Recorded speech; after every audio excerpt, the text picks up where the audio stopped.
বনবাস থেকে ফিরে এসে পাণ্ডবরা ইন্দ্রপ্রস্থকে তাদের রাজধানী তৈরি করেছিলেন এবং মায়া সভা নামে একটি অভিজ্ঞান মহল নির্মাণ করেছিলেন।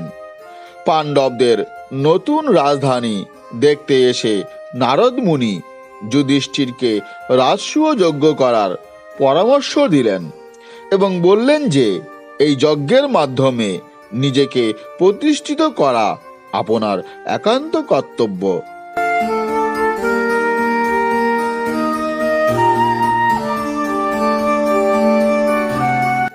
এই চিন্তা যুধিষ্ঠিরের মনোগ্রাহী হল। তিনি জিজ্ঞাসা করলেন, এটি কিভাবে করা যায়? নারদ মুনি তখন বললেন যে প্রথমে আপনি আপনার দূতদের ভারতবর্ষের প্রতিটি কোণায় পাঠাবেন যে আপনি রাজাদের রাজা। যদি কেউ আপনার বা আপনার দূতের বিরোধিতা করে তবে তাকে যুদ্ধে পরাজিত করতে হবে। তারপর আপনি এখানে ইন্দ্রপ্রস্থে রাজসূয় যজ্ঞ করবেন, যেখানে আপনার সমস্ত বন্ধু এবং সহযোগীরা অংশগ্রহণ করবেন।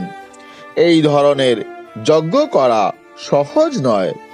নারদ মুনি চলে যাওয়ার পর যুধিষ্ঠির তার ভাইদের এবং কৃষ্ণের সঙ্গে এ বিষয়ে পরামর্শ করলেন।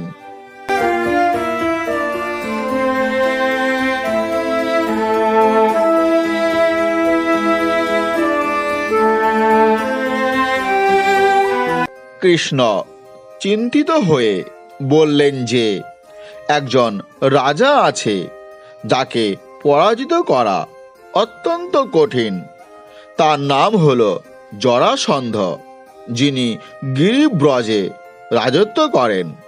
আমার মামা কংসের সঙ্গে তার মেয়ের বিবাহ হয়েছিল। কংসকে মারার কারণে সে আমাকে তার শত্রু মনে করে। আমি 18 বার জরাসন্ধের সঙ্গে যুদ্ধ করেছি, কিন্তু তাকে কখনোই পরাজিত করতে পারেনি। জরাসন্ধের কারণে আমাদের মথুরা থেকে দ্বারকায় পালাতে হয়েছিল।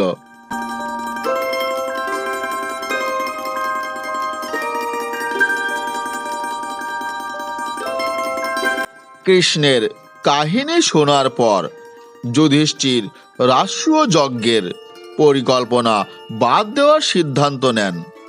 তবে ভীম এবং অর্জুন জরাসন্ধকে চ্যালেঞ্জ জানাতে রাজি হয়েছিলেন। কৃষ্ণ সতর্ক করে বললেন যে জরাসন্ধ শিবের ভক্ত, তার সুরক্ষা শিবের কাছ থেকে পাওয়া। সে অনেক রাজাকে বন্দী করে রেখেছে যাতে তাদের বলি দিতে পারে।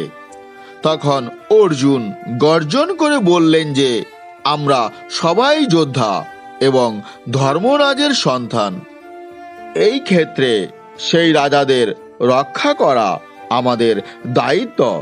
যদি তার জন্য জরাসন্ধকে পরাজিত করতে হয়।